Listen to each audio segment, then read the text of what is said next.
Hi everyone, welcome back to the Public Diary. I'm Aku, your host, and we're here with another episode. So I'm quite excited because I've invited my friend. And one thing that I want to make clear is that we've known each other for a couple of years now, and we never went to the same school or anything like that. But we did have mutual friends, and somehow the universe made sure to cross our paths, right? Now listen to this story. Back then, I was running a K-pop dance team. She was a film student. I remember asking her to help me with one of the videos because I worked into just producing each of the videos to look exactly like the K-pop ones. So I hit her up. She helped me produce something that I am still very proud of because it's the closest thing we ever made to that K-pop video. Fast forward to now, she's 21. She's an Egyptian filmmaker, a first-class film honors graduate, to editing award-winning projects like Time Between Us. And right now, her films, Ayumikun is nominated for the film festival, as well as Small Eyes, which she's finished. Right now, she's working on Out of Step. So we both grown up in Dubai. There's a lot of similarities over here. And we ended up on two different sides of the world. Her in the UK, me in Korea. So today, I bring her back to talk about what it is really like to chase creativity when the world doesn't always get it. Everyone, please welcome Salma Labib to the Public Diary. Thank you. It's good to be here. Yeah, it's been a while. It's been a hot minute since I've seen you. Maybe 6 months, I think. Yeah. How are you doing? I'm good. How are you doing? Okay, I could graduate faster. How's life after graduation? It's going. I'm trying. It's good? It's difficult to start up in the film industry, especially in the UK. It's really competitive. And what are you doing right now after graduation?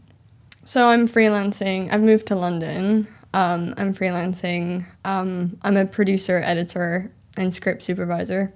So I tend to hop between those three things. That's good. I really wanted to get to know you before all of this award-winning shorts and everything. Can you tell me what it was like while first discovering film for you? What helped you first get into this journey? What was that light bulb that made you go like, I want to do this? Yeah, I think I grew up watching a lot of music videos. I still love them. We need to bring them back. Why are they dying? We need to bring the world of music videos back. I watched The Sound of Music in Princess Diaries with my grandmother. Yeah. And she really got me into like the world of films. And what I really loved about films growing up is if you've ever experienced that feeling when you're watching something and you forget that you're watching something because you're so immersed in the world of that film, like that's the feeling that made me want to make films because I want to create that same type of feeling where you just forget that you're in front of a screen. But now you work behind the scenes. So what is it actually like? I mean, you... Like, as a viewer, we all watch, we watch films, TV shows. To be honest, my first assumption of what a film or TV show was like is it was just happening. I never really understood what was going on in the background. Yeah. What was that feeling like first experiencing, knowing what is actually like in the background of creating something like that? Yeah, I think people think there's a lot less that goes into films that there actually is. There's like loads and loads and loads of people involved. I think the assumption is always there's a director, a camera person, and then someone who glues it all together and like a few it's people who nothing act. like that, please. And it's like there's massive departments in like pre-production, production, and post-production. And I've had you explain that to me. Yeah. And trust me, when I heard the list of roles that kept on pouring in, I was like, yeah. So that's why you need such a big budget to create these films, because no one's going to get their salary paid like just like that. So it's a pretty big industry, I would say. It's really competitive, yeah. Okay. And how is it like in the UK right now? What is your point of view on it? Like, what's the film industry like in the UK right now? I mean, you've just graduated, right? And you surely went to the UK with some sort of purpose in mind, like, I want to study in this specific location because of this specific things in the film industry. What was it like? Yeah, I mean, there's obviously a huge British film industry. And I went to school here, and I didn't really feel like there was those types of opportunities here, which is why I left. Dubai. Yeah. A lot more going on over there. Any film people in Dubai, call me. Yeah, if I want your contacts. Actually, I think it's growing right now. Not that fast, but it's gonna get there at some point, I think. Yeah. Because there's a larger pool of younger people who want to get into this in Dubai. Yeah. I had one big idea in my head when we were talking about like what we would discuss. I came to a realization that Salma was very determined as a child to get into media. Like she was passionate, she was determined, and she really looked for the course that could, help her in her career and give her that sort of boost. Me, on the other hand, I did not give education that much priority. I did not see anything, and I'm pretty sure this is the same case for most of the students nowadays who are kind of not seeing schools anymore as that outlet where they can go and ask for help or go seek any sort of specific subject which they're interested in. I mean, yeah, there are a few like digital classes, maybe AI classes, but you looked school to see for that specific media course. Yeah. Take us through that journey, because I want to show you guys what is really possible when you put your mind into it. I'm not trying to give my example, but rather take Salma as an example. So I was actually going to go into teaching. I was going to either do English literature or business at uni, and I was going to go on to be a teacher. And then I just discovered this passion for storytelling, and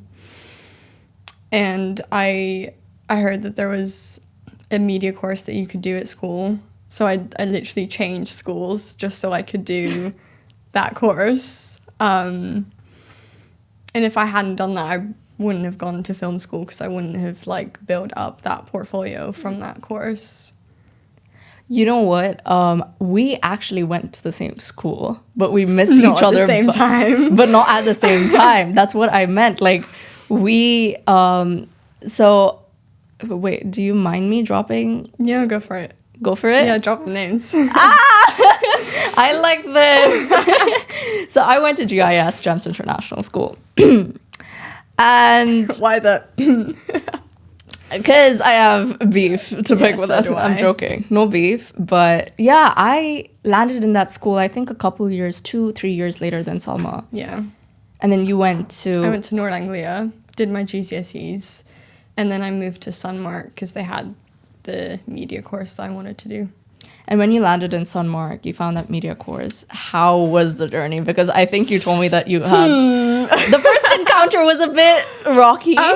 So finding my passion for filmmaking was a massive turning point in my life. I'd struggled a lot with my mental health at school, and like finding that creative drive like really changed things for me. So I got to this new school, and I essentially had a teacher that didn't really want to teach. They had like other career goals that they wanted to achieve, but that was really frustrating for me because I'd moved my entire world to do this one course, and I'd had this like creative drive that I was so like desperate to do something with, and there was no one there to like help me channel that drive. He got fired. And then as he should. And then I got this angel of a teacher. I would not have made it to film school without that teacher if she hadn't joined when she did. She really saw that passion that I had, and she really helped me just create loads and loads of stuff. And I had a great portfolio, and I got into my top film school choice. What grade did you start out your media course in? Year 12 and 13. Okay. Yeah. Okay, so your final last 2 years of school. Yeah. Okay, wow. That's pretty quick. I feel like you've been doing this forever. No, I literally was going to go into teaching. Wow. And then something just clicked, something like switched. And then I like had this goal, and I like wasn't seeing anything else. There was no other option. I was going to do this. Okay. See, that's what some people lose sight of where they want to go. And I think when you're passionate enough, like Salma, you can keep track. You can keep on going on the same path, and the right people will end up in your lane. How did I end up meeting Salma? I talked about it briefly in the intro, but yeah, I basically contacted her because we ended up having mutual friends at that old school. Mm-hmm. And Salma was just so kind enough to say, yes, yeah, I'd be down. I'll make you a music video. I'd be down to make the same exact music video that's in your head. And she did, surprisingly. Surprisingly? Yeah. You had doubts? I didn't have doubts. I was like, no one had ever been able to make it exactly the same. What do you mean the same? Like the vision that you had? Yeah. Not even the vision. Like the key of these K-pop dance covers is that you essentially make the same music video. And the closer you get, like the more accurate you are, the better. These fans would love it. And you made it the most accurate than I've paid people to make these videos and they couldn't even reach that level. You know that?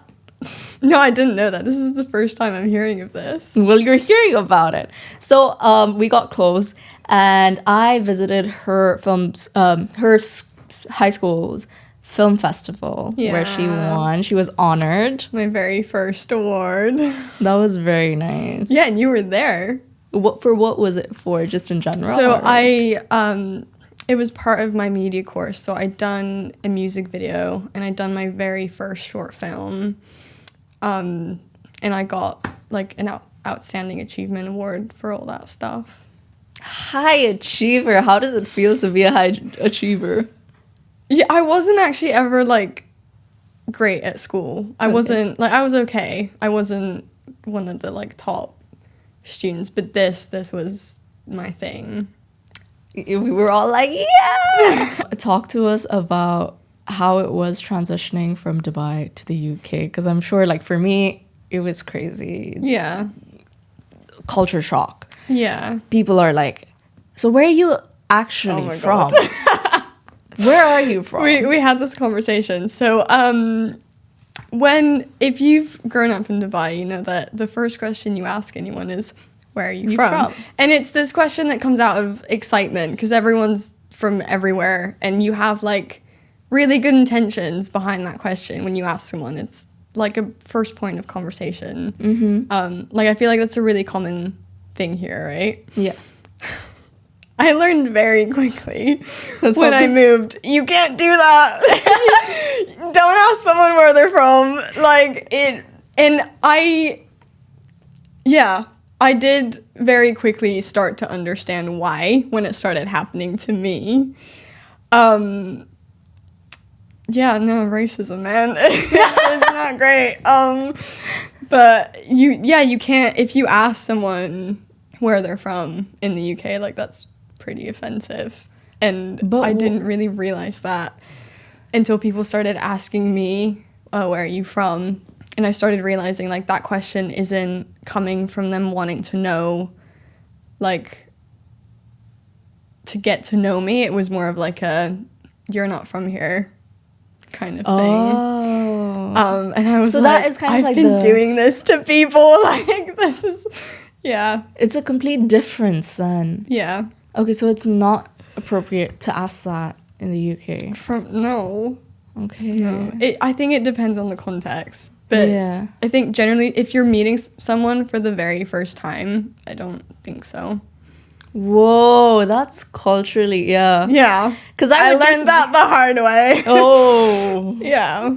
That's okay. That's okay. It's like, you're new to the country. I had good intentions behind the Yeah. question, but I offended some people.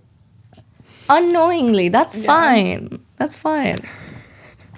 No, my experience in Korea was just like, you're Korean, and that's it. And I was like, no, but I'm Indian. No, you're not. You're lying. Yeah. So we don't believe you. Yeah. How is it like moving in and making friends? Because film school, I think it has a different reputation than just normal. Yeah, so I went to an arts uni, and in that arts uni there was a film school. So I was literally surrounded by creatives everywhere. Like any kind of department that you need to do anything, like there was someone there. That's good. And I think that was like the great thing about my uni. If we needed a film poster, we just reach out to the graphic design students or the illustration students. There was a VFX course if we needed like fire in our film. The acting students, fashion, if you like, there was literally like anything you needed, it was there. So I had already built a huge network just from being at uni. Wow. Yeah.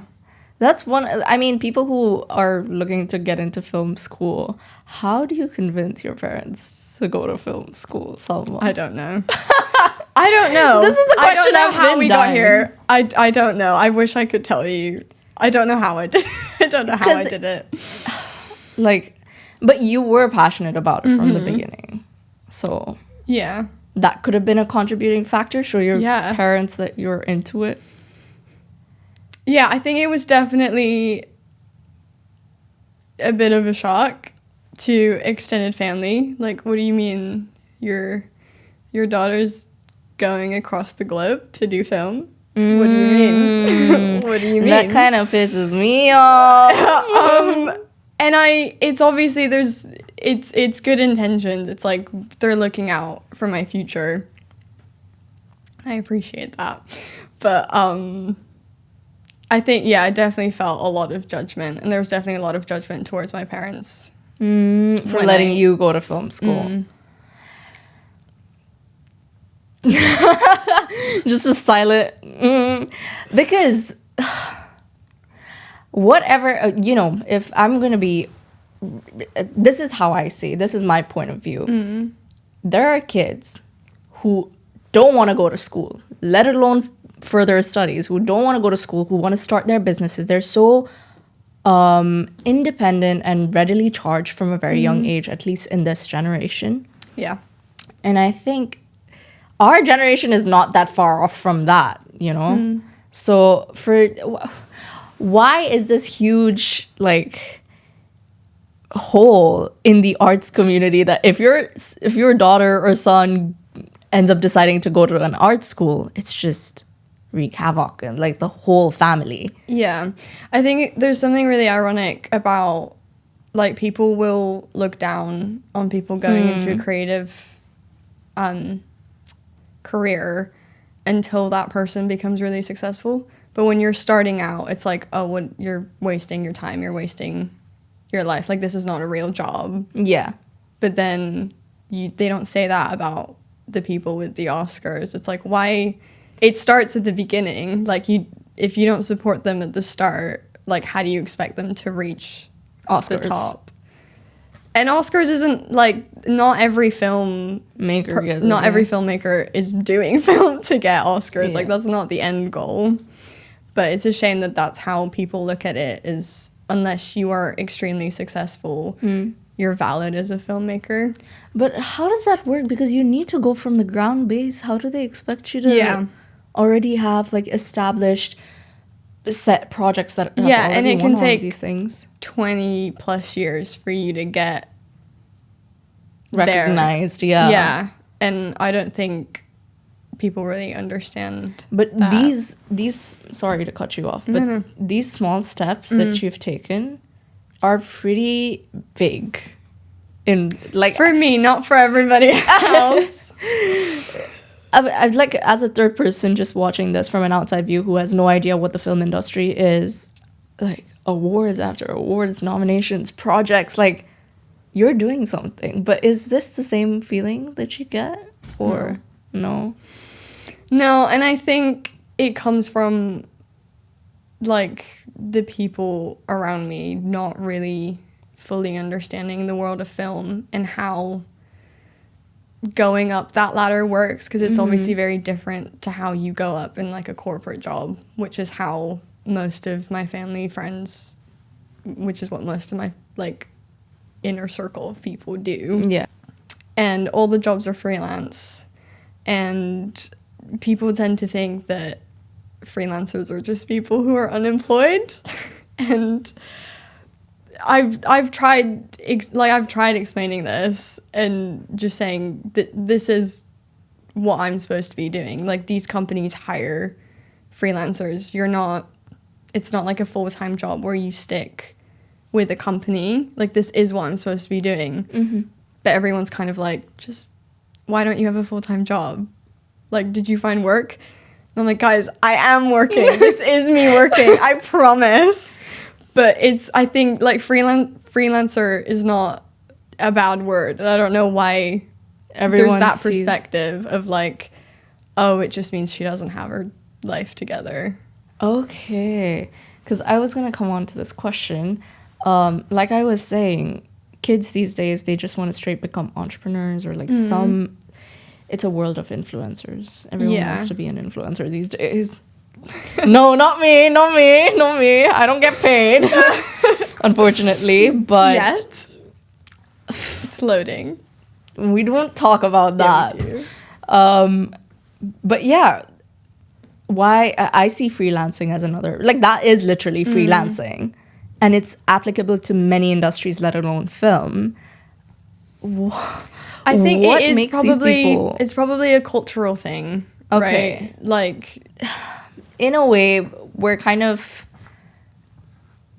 taught that the arts is something recreational rather than a job, which is a pity. but it's consumed on a daily. Who's making that stuff that you're consuming? Well said. Well said.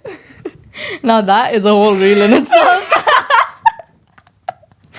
It's not a real job. What do you do when you open your phone? You consume art. You guys are just hypocrites. It's because you can't make art. You're too busy consuming it. I think it's because it's the safe option not to do something this risky. What is it about the risk factor? Is it just financial? So, I mean, starting out, especially, I mean, I've moved to London because there's a lot more going on there. It's just highly competitive. You're expected to do a lot of unpaid stuff at the beginning. So you're paying London rent, London cost of living, which is extortionate, the travel, the everything, and you have to be available for all these opportunities, but you're not going to get paid at the beginning. So, like, how are you supposed to survive? Yeah. As an entry level, like, filmmaker? That's kind of... Yeah. Yeah, that's a big risk. How are you? Yeah. How did you hold up? You're hearing it from someone who has honors, so... I mean, well, my degree meant nothing, to be honest. For, like, the jobs, they don't ask me what degree I have. They look at my portfolio. Yeah. I'm obviously, like, to me, film school made a massive difference. Even if that degree isn't making a difference on my CV, it's made me grow as a filmmaker. I've met loads of people. And it was also a space for me to make mistakes while learning about film, rather than making those mistakes in the real world. And obviously everybody's going to make mistakes, but, like, you're at least finding your feet in, like, a safer, I don't know, environment. Yeah, in an environment where you can slip, when you can afford to make a mistake, right? Yeah, essentially. Yeah. Okay. That's good. How fast are you at picking up things? Like, are you a fast learner? I think it depends. I'm the type of person who I need to be really passionate about something to work on it. Like, if it's a film where my heart's not in it, like, I will really struggle to get the work done and pick up on things. I do need to work on it, though, because there is going to be stuff that comes up that I'm not, like, super into, but it's work at the end of the day. And that's the price you pay when you mix work and passion. But that's a very important point. Yeah, because I think I've been told my whole life that passion is way separate from your career. And where has that gotten me? On a delay process of getting a marketing degree, which I'm already way far off of on. But what you've just said, like, that's the price you pay. Has it costed you a lot? Not much. I mean, it's so far I've been lucky enough where I have been able to kind of pick and choose, but I am starting to enter a world where I'm not going to have that privilege anymore, because especially when you're starting out, like, you just take what you can, like, whatever opportunity comes up, I mean, if any. The job market right now, it's bad. It's like, bad is not even a word. Yeah. I can't imagine for the film industry what's going on. Can you, like, let us in? Because I'm trying to figure it out myself. Like, I'm trying to get my foot in the door. Yeah, I think, I mean, from what I've heard, it tends to just, it's like a close knit of people, and they just kind of keep the same people, and it's really difficult to get into that circle. Okay.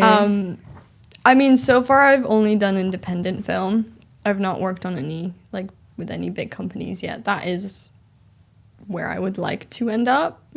But I think I'd also miss, like, the creative freedom of working in independent film. Okay. I think when you watch indie films and then you watch, like, the big blockbuster stuff, you can see the difference. Like, you can feel the difference in, because Salma has given me the privilege to watch some of her films, and they're too good. Like, I've expressed all of my notes personally, but I don't think I've seen film in this perspective of, like, my friend who was studying in film school. That was the first time, and I thought it was, like, a real professional, like big budget stuff, but no, this is... I wrote my dissertation on this at uni, on how we've had to change the ways we make films, because people's attention spans have drastically changed because of all this scrolling that we do. And what did you find out? So the shot lengths are a lot shorter, so it's very, like, there's so much going on to keep you kind of engaged. The storyline as well, we have to, like, explicitly tell you things or show you things. If you watch films, even, like, just 10 years ago, you'll have things in the background that are supposed to tell you things about the story, whereas now we have to show you these things. We have to go into these things for you to actually see them, and we have to tell you that we're showing you these things.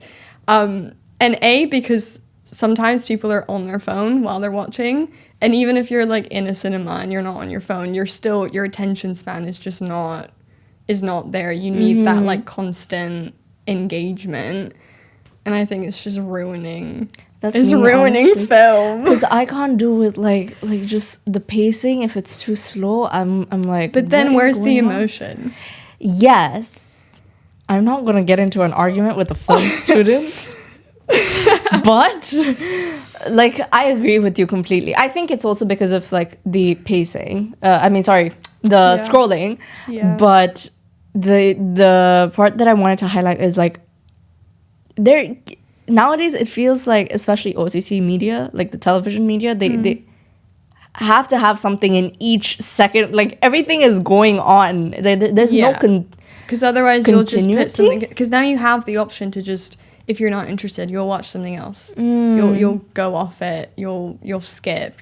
You'll scroll. Like, there's no whatever. anticipation. There's no like, okay. That's kind of sad, right? Yeah, and that's why I love indie films, because we don't give in to those rules. We make the art the way that we know it should be created and felt. But you want to break into the... Yeah. Guys, Bridgerton, please call her. I want to... Shonda Rhimes. Yes. Any day. I'll pack my bags. She's in the there. UK. Just take her. Yeah. Someday. Soon. Also, I really love Salma's family. Please adopt me. They will. They're already giving you my room when I go back to London. I'm gonna take Bobby out for walks. I'm gonna drive your siblings everywhere. If Auntie needs help. My sister already wants you as her sister. I've been replaced. I have this AI class in uni and I hate it. But I created this video game last week. Yeah. All with AI. Mm. And that scared the shit out of me. Because I was like, what do you mean I can construct a whole video game without knowing anything about a video game? Yeah. What if you get like AI robots to just construct other chatbots and like different types of chatbots? Because you have applications that change these codings into the product you want. That's crazy. I mean, I did kind of say that media and video are different from film. But like when you're watching a podcast, you're not, like, you have different intentions to when you're watching a film. Like, I don't think I would mind seeing in a podcast edited by AI. But when it's like a film, the edit is so crucial to the story. But in a podcast, you're listening to like what the people are saying. It's not the edit is not constructing the story. That's also one factor, like you said, the human touch, because humans know when to have it. You can't just write a prompt every time. Anyways, I don't want to talk about AI. It's scary. Neither. We're here to talk about films, and we're here to talk about Salma. I wanted to get into a couple of films you've made, but starting out first and foremost, which project did you work on in uni first? A few. We're not going to talk about the first ones. We're not going to talk about the first ones, but it's okay. If you had to place like the timeline of Time Between Us and all your other films. Okay. I'm not going to talk about first year because this is a universal experience. No filmmaker ever talks about the first thing they've ever made, right? It's just like, it's fine. It's in a drawer, locked up. Yeah, in my second year, I edited Time Between Us. And then it was just like, we never expected that to shoot off the way that it did, because I was literally in my second year of uni. Like, I hadn't even started my career.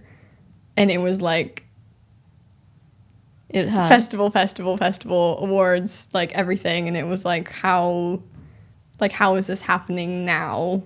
Aww. You know, it was, yeah. Which one was your first like film festival? The first film festival I ever went to in the UK, it was called Purbeck Film Festival. Purbeck. Yeah. The biggest one we've been to, it was called Sunrise, and they're a BIFA qualifying. Yeah. BIFA's like below BAFTA. I need to fact check that. I don't know if that's true. But it's a pretty big deal. We got 2 BAFTA qualifying awards. And there were films at that same festival that were made at my film school the year above me, and we beat all of those films from a film that we'd made when we were in second year. That's huge. I think that's like... That's crazy. That's yeah. I'm so proud of you. That's crazy. Wow, okay. Yeah, so it was... Big deal. Yeah. How'd you feel? I'm very bad with celebrating achievements, you know this. Yeah. I feel like I have not stopped literally sprinting since I went to film school. Like, I've not stopped. But like, that's not healthy, because when I get awards or something good happens, I don't take the second to celebrate. I'm just like, well, I've not reached this goal. And so all of these steps I just don't like acknowledge. Is that the end goal? Is that essentially what you were connecting back to with people not seeing this as an actual... I think that's where it stems from. I think it's that validation that every creative kid ultimately wants from family and friends, is for them to see you as successful. And unfortunately, I think subconsciously, I know that until I've reached their version of success, I won't ever see myself succeeding. There's also this possible way, right? Like, maybe, like you said, culturally wise, like, because the arts is not known that much of, like, a place of, you're doing something occupationally in the arts, like in film. But in the UK, is it different? Like, did you have different reactions of people celebrating? I have very I have very drastically different reactions when I tell people I'm a freelancer in London working in film and TV. Some people are like, oh my God, that's so great. Like, that's so cool. And then the Arab moms sitting are like, so what do you do? Why don't you have a full-time job? Is that a job? Is that a job? Are you sure? And they mean well, but it's, Okay. It's not that great. Aunties, just cut her some slack, I'm please. trying. This girl is working since the day I've met her. She's not stopped thinking. No. Thinking. I love that. But yeah, aunties, just cut her some slack, please. I think, eventually they will, because you've got this great work ethic as a friend. I've worked with you. I would tell her, like, I want it a little bit like this, and that's it. And she'd be like, no, but like this particular thing. Very precise. I'm very, if I say what I think, which has sometimes gotten me into trouble. No, same. But I don't think that's a bad thing. Oh, yeah. You told me one time that someone told you, editor, like as in edit TikToks? Yeah, the flame, I'm sorry, what? Like the smoke that comes out of my ears. There's a huge misconception of what a film editor does, right? It's often compared to video editing or like making social media content. And I mean, I have huge respect for content creators. I don't know how you guys have the patience to like make stuff that's, that speed is crazy. Too much. So go you guys. But being a film editor, I think there's so much more that goes into post-production. Okay, this is like the short version, right? You have a DIT on set who gets like the footage essentially. You have an assistant editor that sets up your project depending on what software you're using. So if you're using Avid or Premiere or DaVinci or whatever. So they put all the footage onto your software.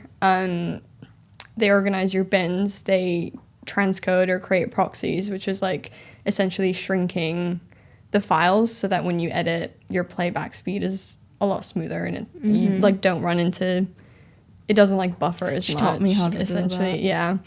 Yeah. Just a lot of technical stuff that makes me want to pull my hair out. And then the actual editor comes in you get what's called an offline editor, and they're essentially, they do the creative side of editing, which is structuring the story, looking at all the different takes and putting things together. And then after that, you get somebody else come in and relink your transcoded files or your proxies. You have to make a file for color grading. You have to make a different, it's called an AAF file for Pro Tools if you're doing sound, like for sound design.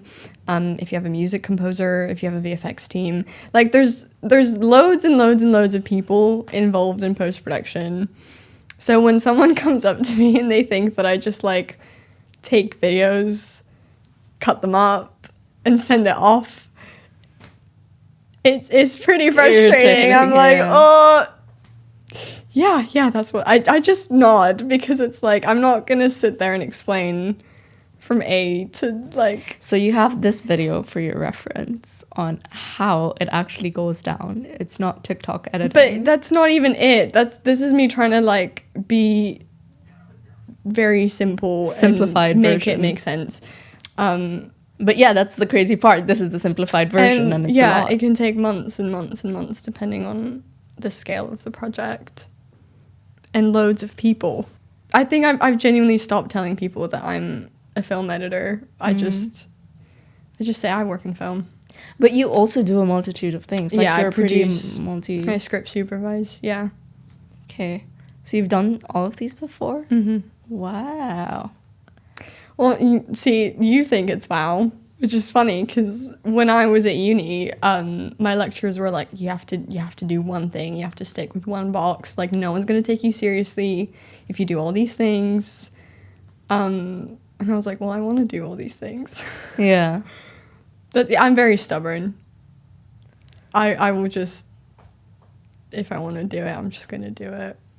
Unfortunately and fortunately. It's fortunately. Yeah, and also I think I've only been able to survive as a startup, as an entry-level filmmaker, because I'm so versatile. Mm-hmm. So when there isn't an edit job, I can do a script supervising job. When there isn't a script supervising job, I can produce a film. Like, I'm able to move around depending on what's available, and I enjoy doing all these things, and I don't want to just do one thing.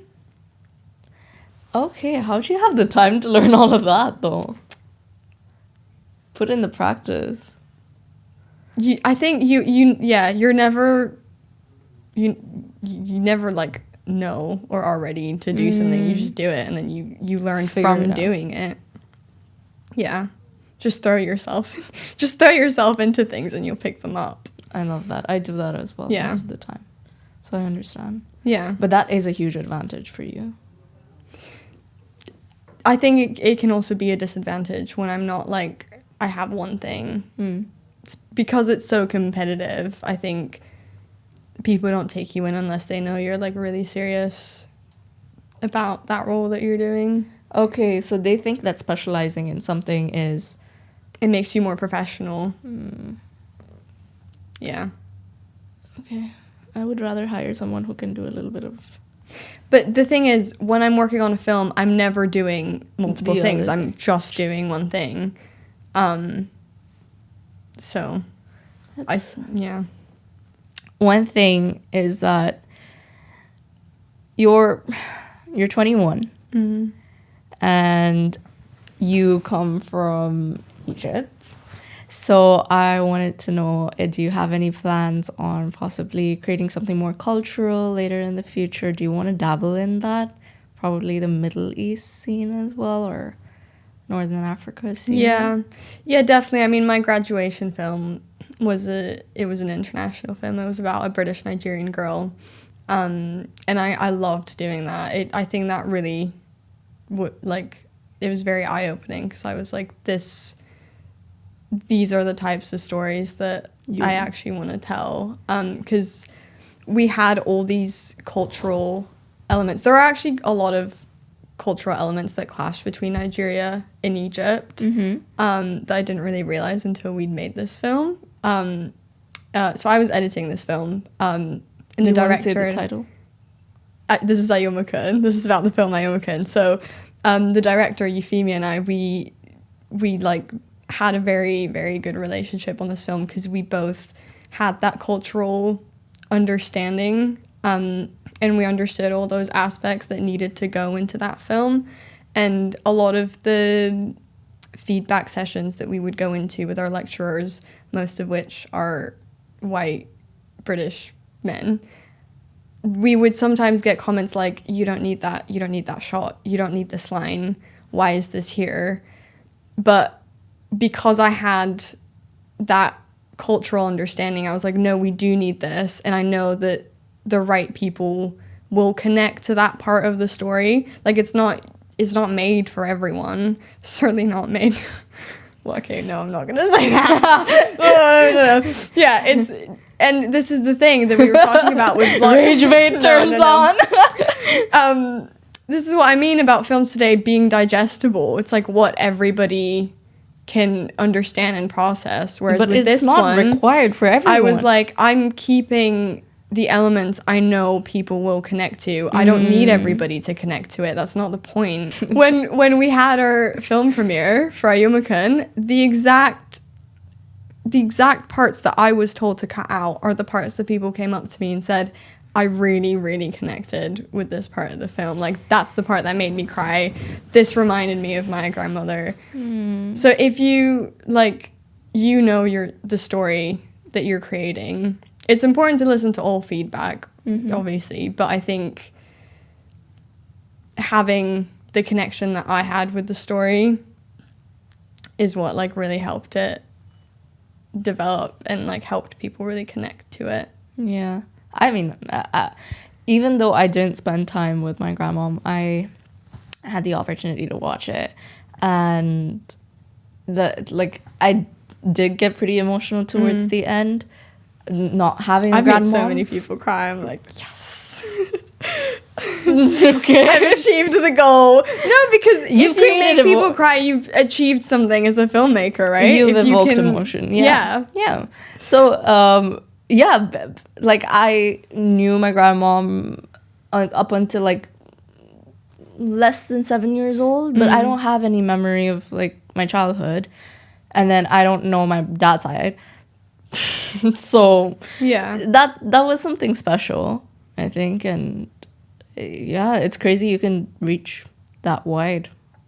And you did say on the topic of, you know, standing up for what you think is right, when you have that knowledge, when you have that sort of idea that you want to bring forward, you said in a speech that... Oh my God. Yeah, I called out my lecturers at a film festival and it was filmed and they saw it.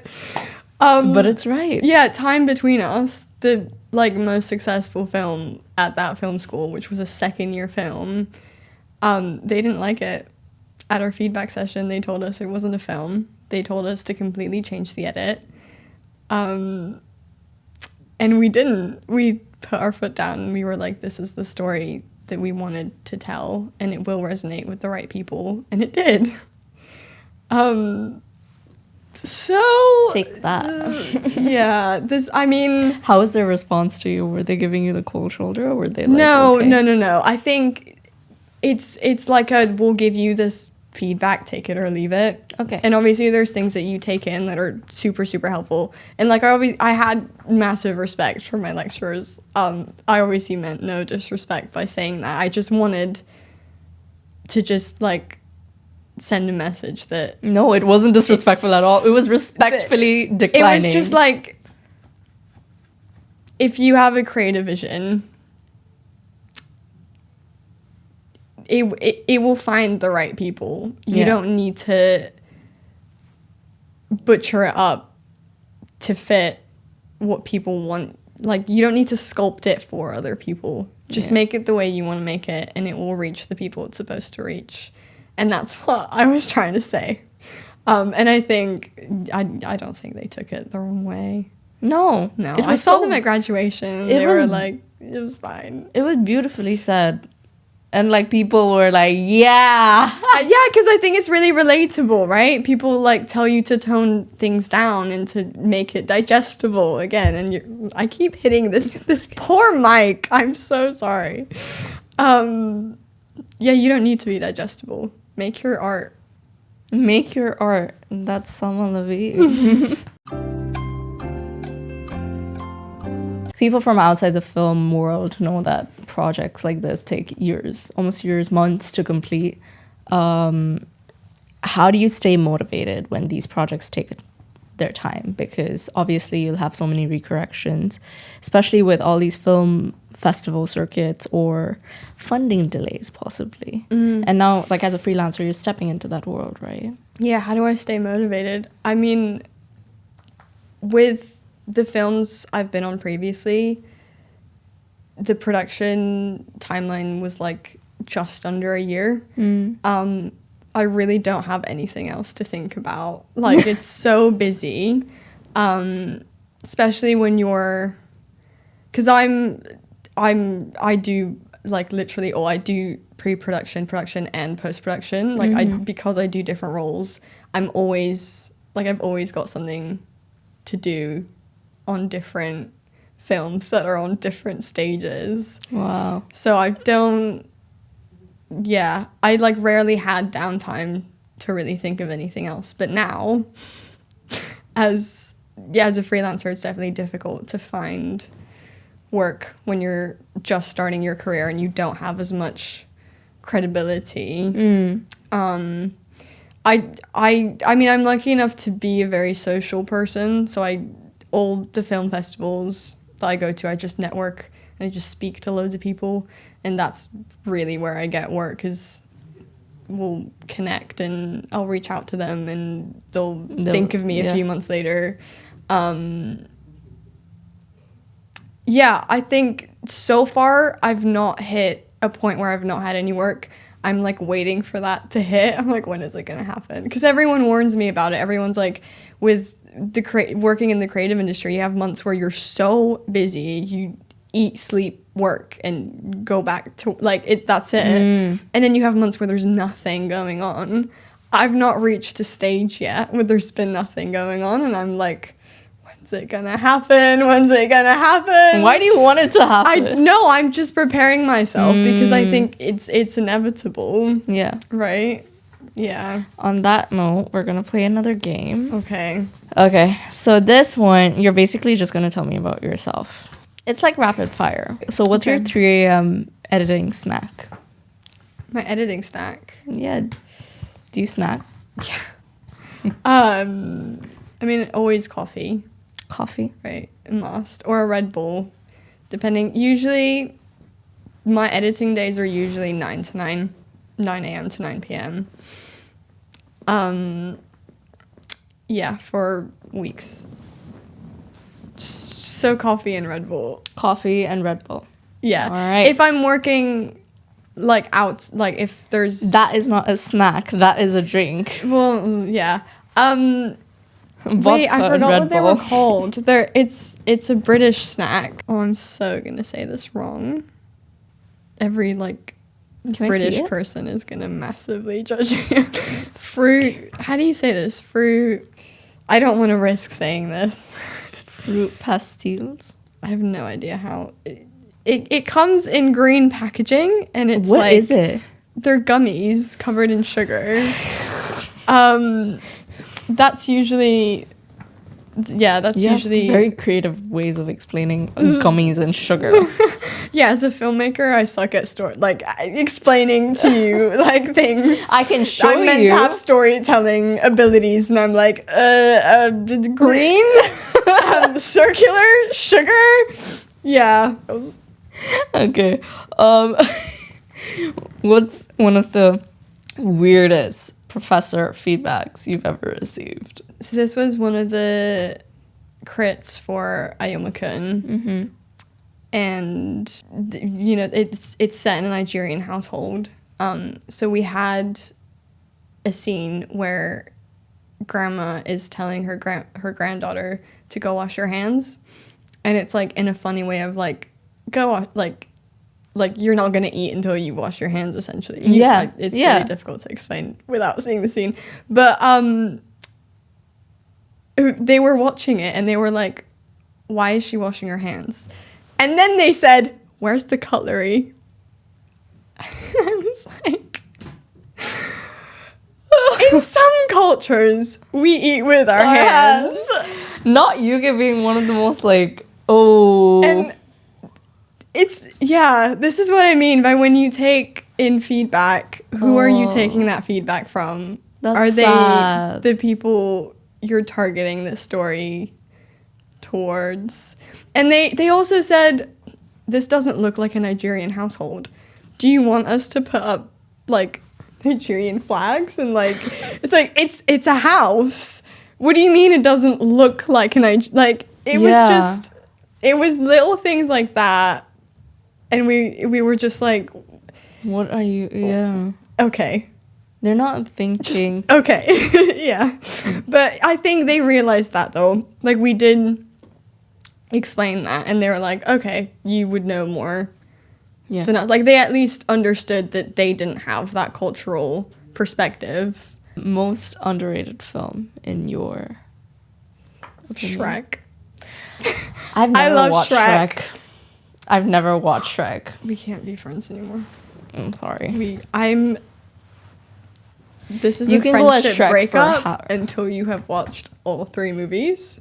Call me when you've watched all 3, and then we can be friends again. Okay, favorite movie soundtrack ever? Does it have to be a movie? Can it be a show? Yeah. Arcane. Actually, I changed from TV. It's Chasing Cars and Grey's Anatomy. You've not watched Grey's Anatomy? I have no time to. Okay, I was busy dancing. How are we friends? How did we become friends? You've not watched Shrek. You've not watched Grey's Anatomy. This friendship is over. Yeah, I'm not friends with you anymore. Okay, well, my answer is Chasing Cars and Grey's Anatomy. Although I don't think it was made for the show. It was already. I need to listen to that. I don't know.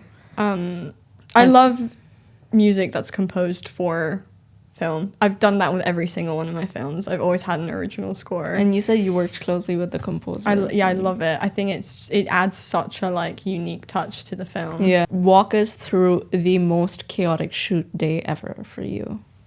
It could be from the past, or it could be predictive, this would be hell for me, or whatever has happened. Oh, okay. I need to go back to memories that have been pushed very far down. One was the one with us in it. No. Oh, should we? No. Should we tell people? You can. No. I'm just gonna go into the corner of shame. No, it's okay. You've grown. You've developed. Have we? Yeah, you have. You wouldn't do that again. No, I mean, we arrived pretty late today. Whatever. It kind of starts... For things to be chaotic on set, it starts way before you even get there. It starts in pre-production. So it would probably just be I've not really had any communication on what's going on. Or I get there and there's no briefing. Don't know who the first AD is. That sounds bad. That's your worst case scenario? I don't know. I've getting food poisoning. You got food poisoning on set? That's right. Actually, yeah. Yeah, I did get food poisoning on set. Yeah, I remember that. Chicken soup for days. God. I didn't even have chicken. I went vegan for a month after that. I was vegan for a month. Yeah. Not vegan, I was vegetarian for a month. But you cooked the soup is just so much. I had soup, and then I started making stuff with lentils. And then I weirdly really got into vegan burgers. I still really like them.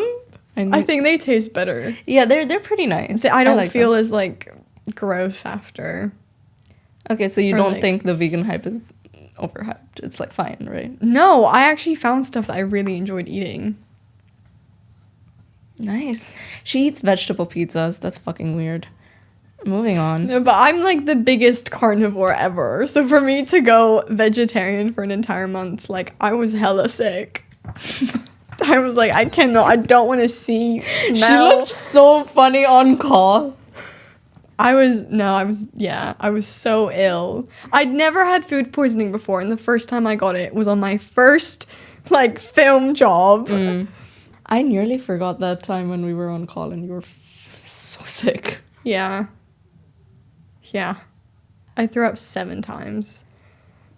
What did you even eat for you? It was chicken burritos. Oh. I think they just weren't cooked properly or something. Yeah. You're the first guest that hasn't cursed in the whole Because my mom will be watching. Oh. Okay. Yeah. I did curse just now. No, that's okay. She doesn't mind you. I mean, she, I think I only do it when I'm with my, like, close friends. Oh, okay. That's sweet. You think I'm a close friend? No. I'm joking. We're nearing the end of this amazing podcast. And with my amazing guest, what's something that this journey of filmmaking has taught you about yourself? Like, internally. Myself. Yeah. Probably that I'm someone that finds it really important to stay true to myself and the story that I'm telling. Mm-hmm. It taught me to trust my creative intuition quite a lot, because with all the feedback that you get from the art that you put out, it's so easy for anyone to just look at it and say, oh, change that, you don't need this, cut this shot, whatever. And I think it's really important when you're creating something, you know it better than the people just kind of watching it.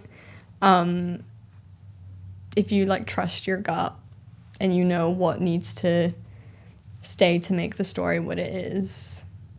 Okay, so you ended up trusting yourself a lot more. Okay, that's very good.